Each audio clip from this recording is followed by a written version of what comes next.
Artlist.io.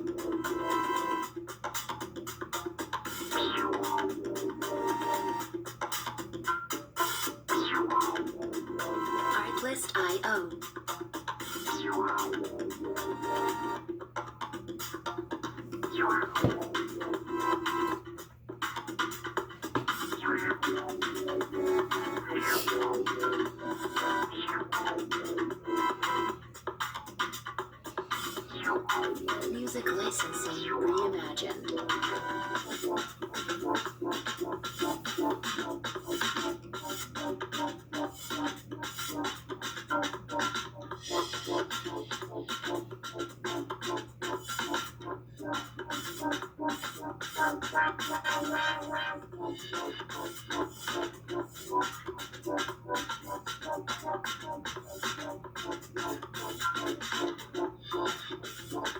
Artlist.io.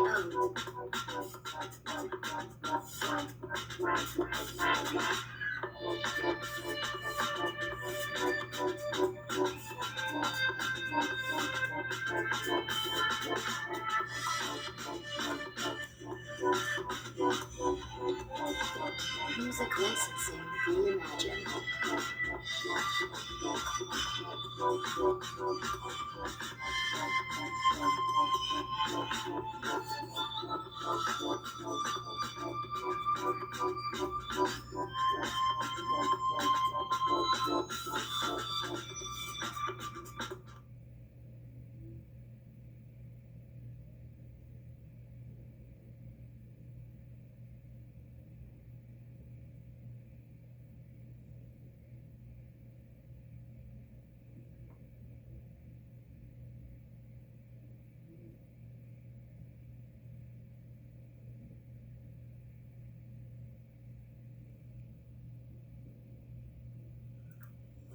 All right, peace and blessings, family.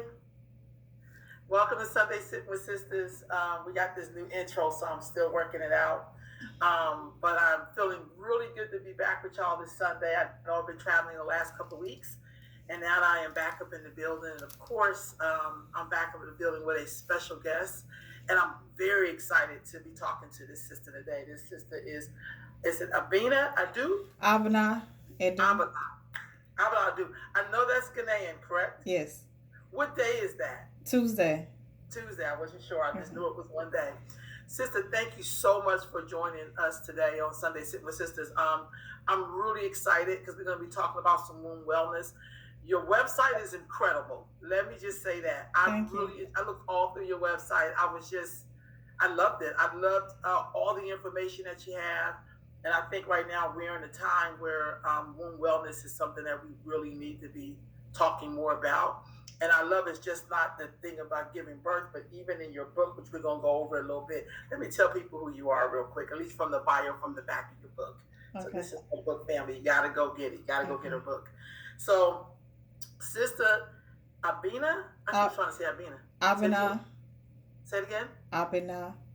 Okay, Londa. Sister Abena Adu is a certified doula, yoni steam practitioner, assistant midwife, and doula trainer. But you're also an assistant midwife, correct? Yes. Right on.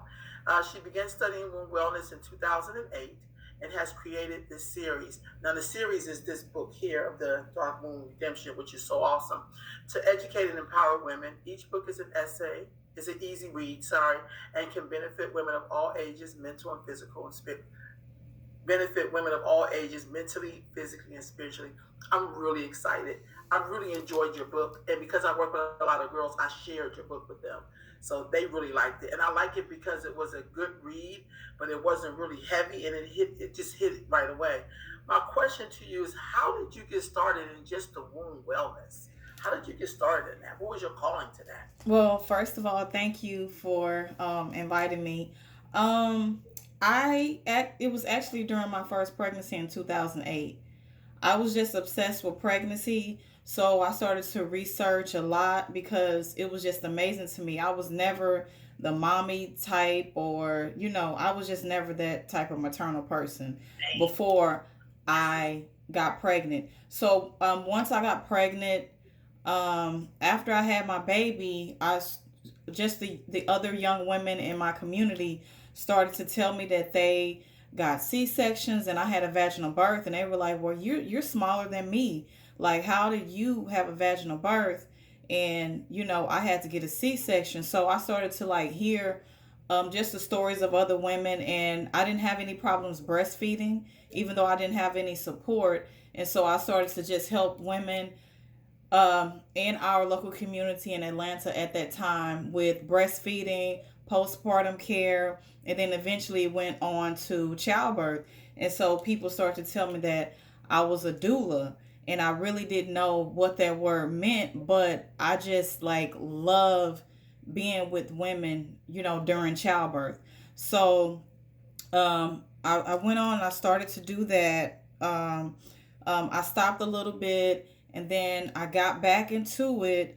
But after I got my official certification in 2013, I was thinking that I was going to have a lot of women to come to me to tell me, "Can you help me in the hospital with my baby or just deliver with baby," to help them, to assist them during their delivery. But instead, I got, just numerous people coming to tell me that they were bleeding, they couldn't stop bleeding, they had fibroids. Then I even learned about PCOS. I didn't even know what PCOS was. So then I got certified to do the yoni steam. So, and then I started to just learn that more women were dealing with infertility who were in their 20s. So that's basically how I got into womb wellness. Right on.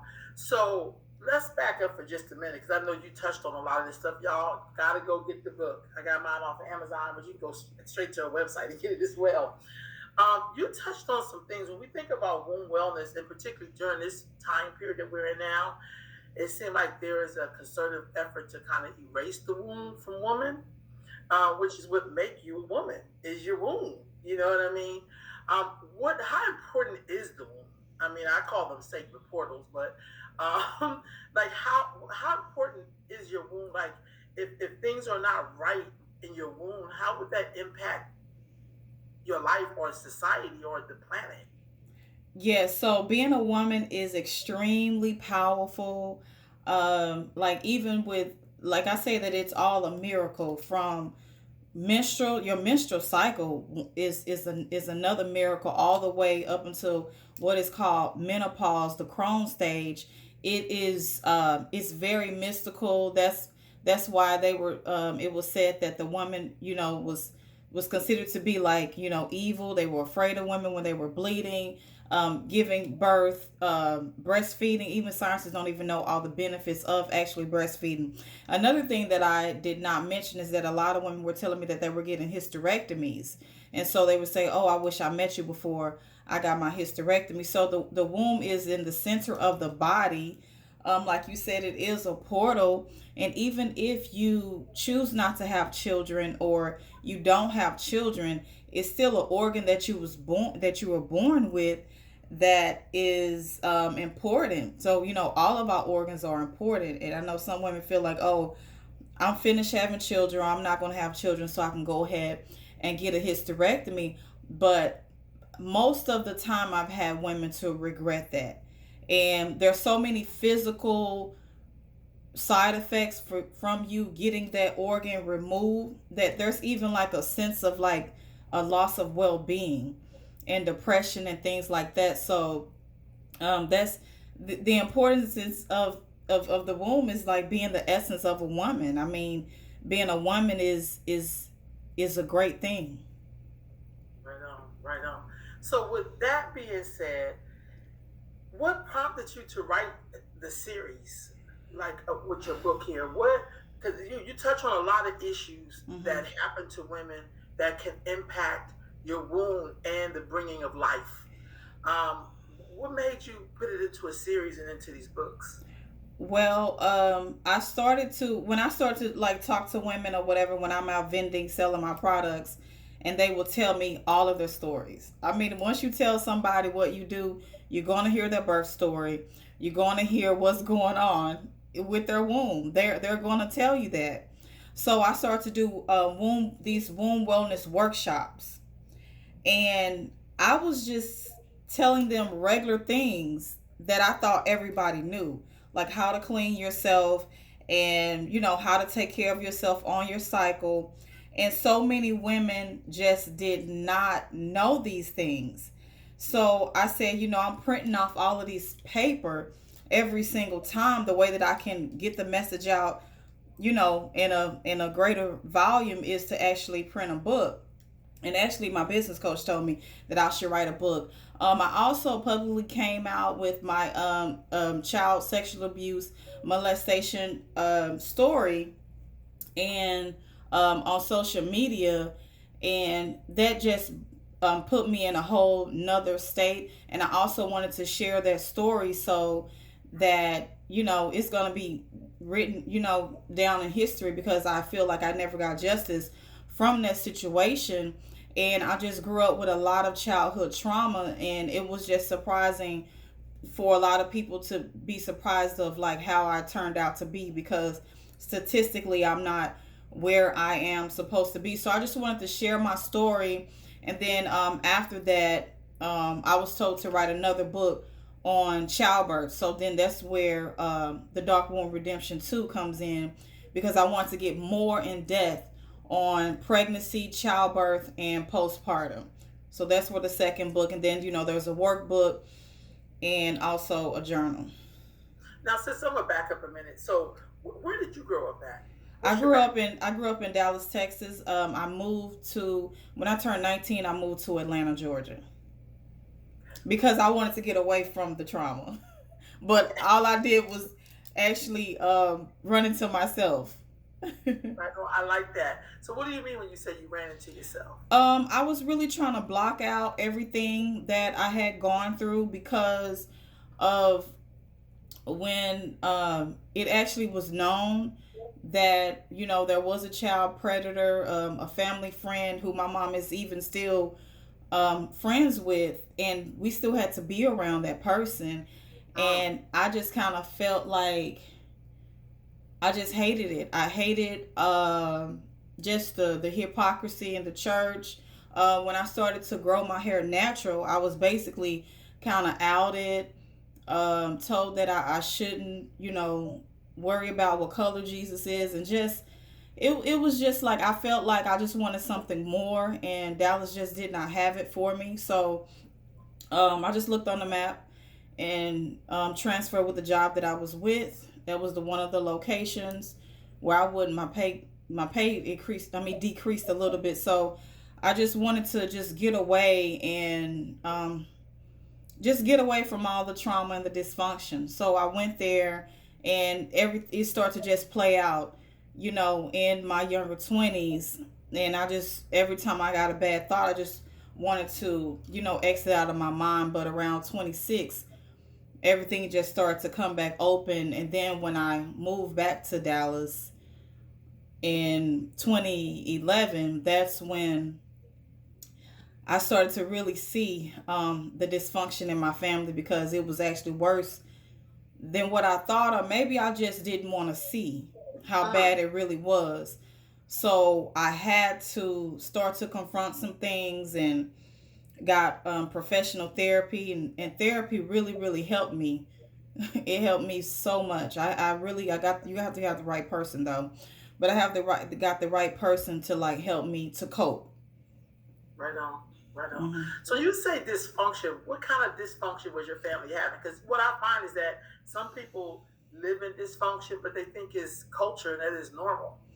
Yeah, like growing up, I never saw like a good marriage, even though my mother was married to my father. My siblings, we all have the same father, which everybody thought, oh, you don't have a stepdaddy or stepmother, because everybody, well, other people didn't have their father in the home and stuff like that. But my father was a minister. We grew up in a very strict Pentecostal church. We had to go to church all the time, but I didn't see love between them. There was domestic abuse, drug abuse, and everything was pretty much tolerated by my mother and all the women. All the women in the family. It was nothing was shunned. Pedophiles could freely come around. People who abuse their wives could freely come around. That was most of the dysfunction that I saw. Not any acceptance. A lot of verbal abuse. Talked about skin color and just all that type of stuff. Never really getting the love that you're supposed to get from your, like, my mother never told me that I was pretty. Um, just just things that I just didn't know. Like when I would be around other families in Atlanta, I'm like, oh, y'all don't sit up and ridicule everybody and criticize each other, because that's what was done in family gatherings in my family. It was like somebody's got to gossip. Not to say that your families are perfect, but it was deeply toxic and negative. Right on. So when did you said you moved to Atlanta. When did you have that aha moment that you began to understand that that was dysfunction? Well, I Was it always knew it was that now? dysfunction. I always Okay. knew it was dysfunction growing up. I would even like tell them this is a dysfunctional family, but I didn't know really how deep it was, because there was so many things that I looked over, like I wrote in the book, the different things, how you know like the pastor would kiss the back of my hand, you know, and say, you sure do got some pretty girls, and just some inappropriate things that I would see, like a teenager sitting kind of sexually in her uncle's lap. But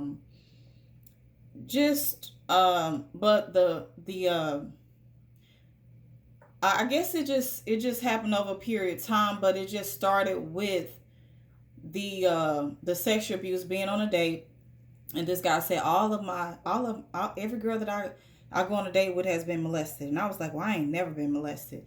And then on the drive home, it just all the memories and stuff just came back to me on what the predator had done to me. So I still tried to, like, kind of, oh, I don't want to think about that. And so I don't know what year it was. Maybe around, I don't even know what year it was, but sometime in the 2000s. Wow. Wow, that's interesting that you said that and that y'all had that kind of conversation that he brought that up. Which Yeah. sometimes you don't even think about things like that until somebody. Sometimes you don't know that men have those kind of discussions, or that he even picked up on that. Yeah. How do you think that impacts the womb? That, along with abandonment issues, everything that happens to you, can affect your womb. So that's where we're getting into, like all the other issues, that the unexplained issues that women have, like fibroids and stuff, where they try to say that there's no cause. If you look up these things, they'll say no cause. I think it's just like illness, if you don't deal with something, it has to go somewhere. Mm-hmm. So, with hurt, and we keep things in so much, because we as women, we're becoming hard. Like we've become like this strong, the strong black woman, independent, don't need a man. We don't want to be soft and sensitive and cry and things like that. So it's just emotional trauma, like holding on to feelings that you haven't faced or dealt with. Right on. So, what kind of self care could we start to do in our lives? Like I noticed in your book, you have these. Uh, God, I have my little notes over here, but you have this section in your book. You talk about like these steps, the road to redemption, and you have these like 7 steps, or how many steps there were. But you talk about it something like self care and self respect and Yeah. forgiveness and breaking cycles. So you have 5 steps. But how did you come up with those 5 steps? It was just I just wanted to make it simple. I just, of course I've added and eliminated and changed some things since then, but I wanted to just make it kind of simple, because after, I came out on social media about my child molestation story, I mean, I got numerous messages of people saying that this happened to me and I have never told anybody. Even men saying you're the only one who knows. So I was like, oh my gosh, this is such, it's a bigger problem than what we think. Mm-hmm. So I want to just kind of keep it simple. So one of the things of and what I noticed is that even though people told me that, they will never, I'm telling you, they will never talk about it. They were like, look, I'm telling you this, but I'm not facing it. I'm not dealing with it at all. So getting therapy, especially for rape victims, there is a lot of nonprofit organizations who offer therapy at no cost. And like you have to get, like I said, the right person. But what I had noticed that even a few people that I saw is that they were kind of telling me like, yo, this is not right. And I never really had anybody to tell me, you're not, well, they don't use the word crazy, but it's not that anything is wrong with you. Like they have this generational thing to so talking to someone professionally, I feel like help because they're not judgmental, and they can they it's confidential, so you don't have to worry about them telling your business. So that's important.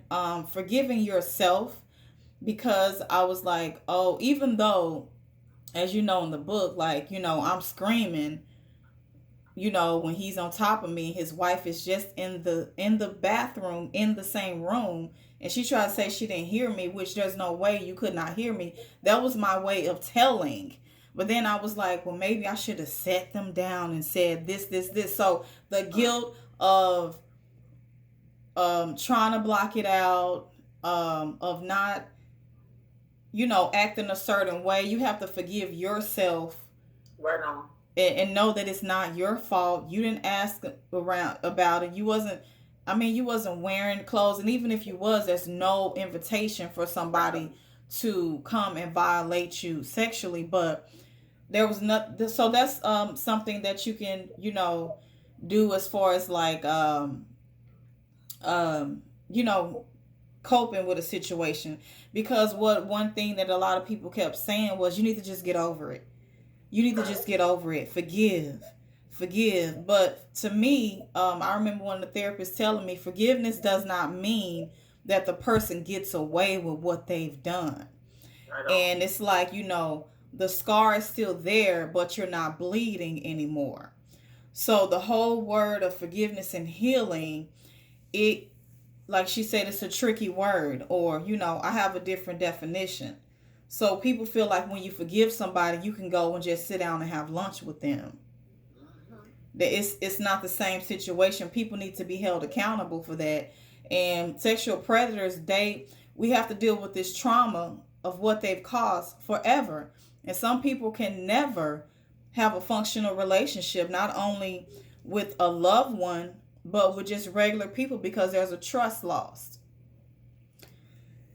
So I hope No, so sis, you know what? You're making so much sense. As you were talking, I was thinking to myself, when you talked about that word forgiveness, I don't know how much of that has to do with religion and guilt at the same time, because people do some things and be like, well, Jesus forgave me, it's all good. It's like, that really ain't got nothing to do with what's happening on this earthly plane. You understand what I'm saying? And so yes, I felt like, and then we do this thing where we make the victim somehow feel sorry for the victimizer. Like, yes, and I think that's the stupidest thing ever. Like, that's like a child being responsible for their parent. Like, it's like, wait a minute, you brought them here. Like, what? What? So, no, what you're saying makes a lot of sense. That's why your book is it's such an awesome book, because you hit on a lot of stuff.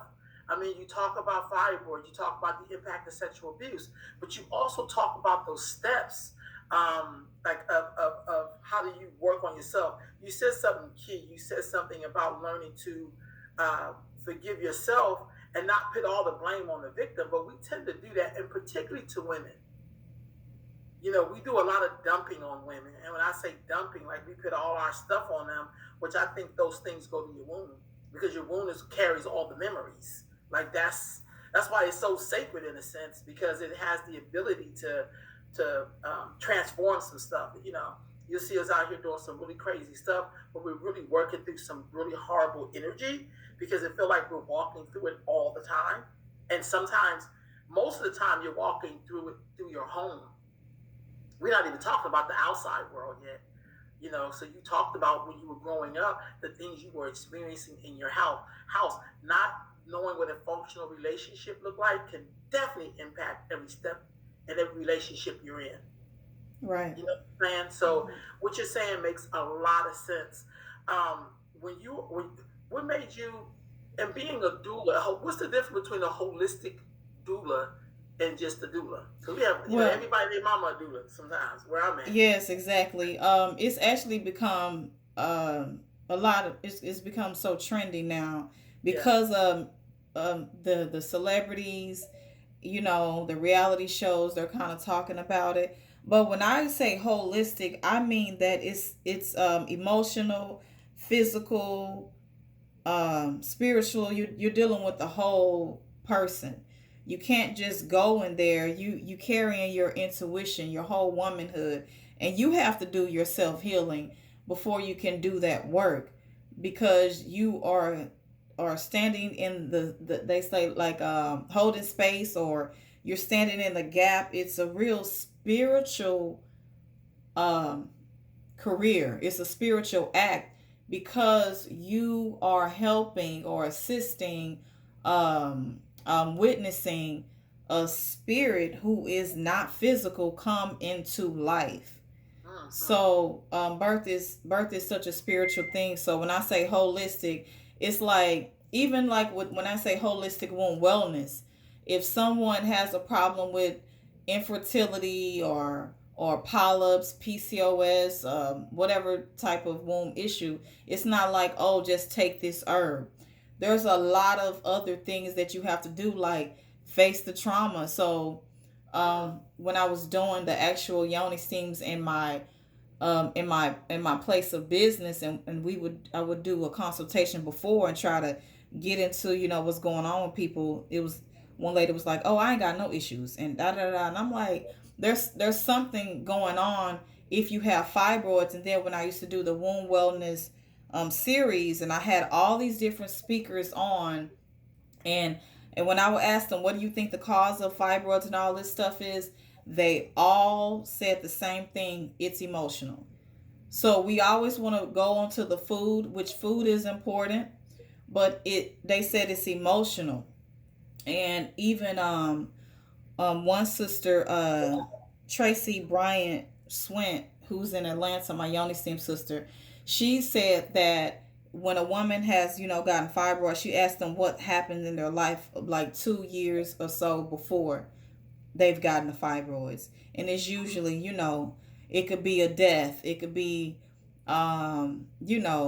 maybe a loss, a miscarriage, something traumatic is most likely has happened to that person for, that to start to grow and manifest in their bodies.